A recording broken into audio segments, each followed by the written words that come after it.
Hola, soy Iván Carrillo, bienvenido a Los Observadores, el espacio para compartir lo sorprendente que hay en el mundo. Las investigaciones más recientes demuestran que los grandes primates realizan maniobras políticas similares a la de los seres humanos. Vamos a platicar con Pablo Herreros, autor del libro Yo Mono, que en la Ciudad de las Ideas nos platicó las claves del comportamiento humano a partir de sus observaciones científicas en nuestros parientes más cercanos, chimpancés y bonobos. Esto es Los Observadores.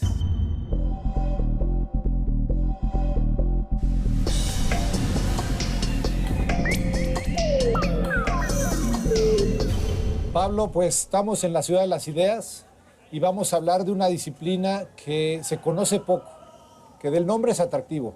Eres primatólogo. Dime qué es la primatología. Bueno, la primatología es una rama, una disciplina de la etología, que es la disciplina que estudia el comportamiento, la conducta de los animales, y en concreto yo me he especializado en primates, bueno, pues por la cercanía que tienen a los primates humanos, que somos nosotros, ¿no? Dime qué tipo de primates somos. Pues somos ¿cómo nos comportamos? Es lo que Pues quiero... somos unos primates bipolares, es decir, capaces de lo mejor y de lo peor de manera simultánea. Por eso cuando preguntan ¿qué somos? ¿Somos monógamos? ¿Somos polígamos? ¿Somos violentos? ¿Somos pacíficos? Digo, no, esa no es la pregunta. La pregunta es ¿de qué somos capaces? Porque dependiendo del contexto, del ambiente y de la gente que nos rodea, podemos ser agresivos o podemos ser muy pacíficos. Y eso creo que todos tenemos algún recuerdo. Todos hemos sido egoístas alguna vez y todos hemos sido altruistas alguna vez, ¿no? Todo el mundo, pero a ver, ponme ejemplos en concreto y me gustaría saber mucho ¿cómo llegas a estas deducciones? Porque yo también podría estar especulando de mi última cena navideña y decir, efectivamente, ahí hubo comportamientos agresivos y altruistas, pero tú lo haces con conocimiento científico. Pues vamos allá, si te parece. Mira, lo primero que hicimos fue poner a prueba a niños menores de 10 meses de edad, cuando todavía no saben hablar, ante situaciones con investigadores anónimos que no los habían conocido nunca y que estaban en una situación de dificultad. Por ejemplo, llevaban unos libros en la mano y no podían meterlos en un armario, o se le caía una cucharilla en una caja y no podía recuperarla. Y lo que hacíamos era registrar el comportamiento de los niños de manera natural. Que los niños no los conocían. No los conocían, no se les recompensaba, no se les daba órdenes, no se les podía mirar con la mirada para probar o para darles cierto tipo de información. Y en el 100% de los casos, de 22 niños, el 100% de los casos, los 22 niños ayudaron en todas las condiciones en las que se plantearon. Pero dime una cosa, tú aquí, obviamente, la inferencia o la deducción primera es, hay un altruismo inherente al ser humano, pero ese altruismo no puede ser producto de una cultura, digamos, quizá en este caso la española. No, cuando cogemos 10, no eran españoles solo, eran de varias nacionalidades. Okay. Entonces sí había una diversidad. Claro, había una muestra. Pero los psicólogos pensamos que hasta los 10 meses de edad o hasta los 15 estamos en edad prelingüística y sin lenguaje no podemos ser socializados formalmente. Es decir, es cierto que recibimos información desde el momento en el que venimos al mundo, ¿no? Pero estos niños es que no saben hablar y hacen grandes esfuerzos por ayudar a otros, ¿no?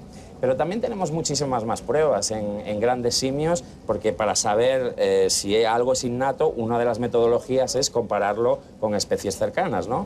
Niños, tribus humanas de cualquier parte del mundo y grandes simios. Bueno, pues cuando hemos probado con bonobos y con chimpancés, si prefieren quedarse una comida ellos solos o abrir una jaula adyacente donde hay un compañero que no conocen de nada, lo abren y comparten la comida. Y también esto es en un 100% de los casos. Sí, efectivamente. Ahora, con bonobos, con chimpancés no es el 100%. Ok, ahí tenés. Sí. Entonces dime, ¿en qué momento? Porque esto estaría más o menos apoyando esta teoría de que nacemos buenos y nos vamos echando a perder.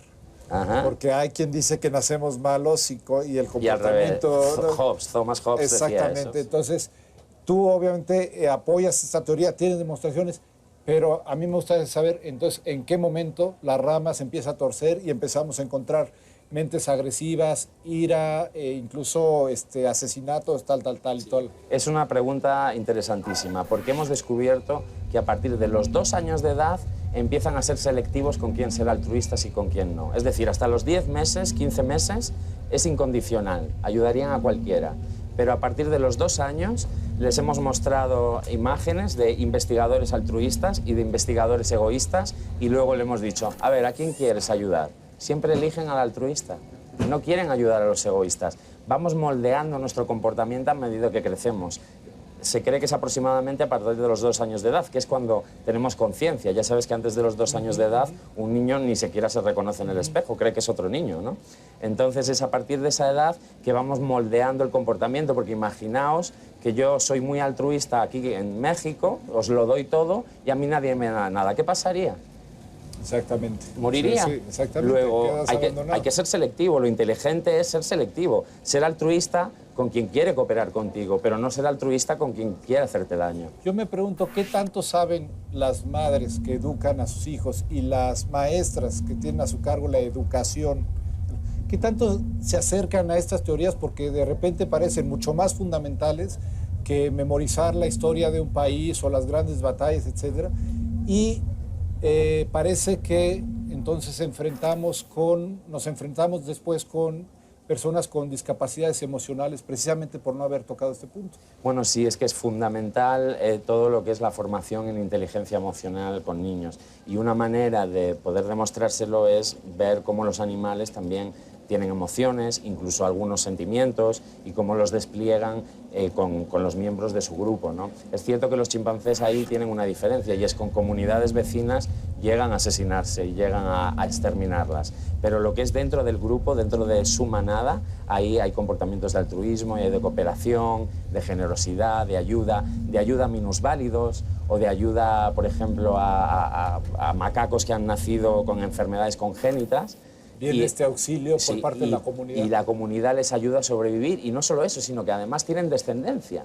Es decir, que viene a contradecir un poco la teoría de Darwin de solo sobreviven los más aptos. No es totalmente contradictorio, porque Darwin dijo, aquellas familias que cooperen estarán en mayor ventaja que otras que no lo hagan, ¿no? Pero eso lo escribió después. Esto en un sentido que la aptitud también puede ser colectiva, no solo es... Efectivamente, sabemos que hay emociones colectivas, que hay sociedades que generan emociones positivas y que nos involucran en objetivos y empresas que nos maravillan. Me llama la atención esto que dices, esos chimpancés que son capaces de ser altruistas con ellos mismos, pero quizá asesinar una comunidad vecina. Son xenófobos, muy xenófobos. Y hay uno de los rasgos también muy inherentes a nuestra especie. Exacto. ¿Cuál es esa diferencia entre ellos y nosotros? O más bien, ¿cuál es esa gran similitud? ¿Y por qué existen en nosotros? Hay una gran similitud porque efectivamente ellos defienden un territorio, por las noches hacen patrullas en grupo, el líder llama y van juntos patrullando para asegurarse de que no ha habido ningún vecino o ningún intruso que ha entrado en su territorio.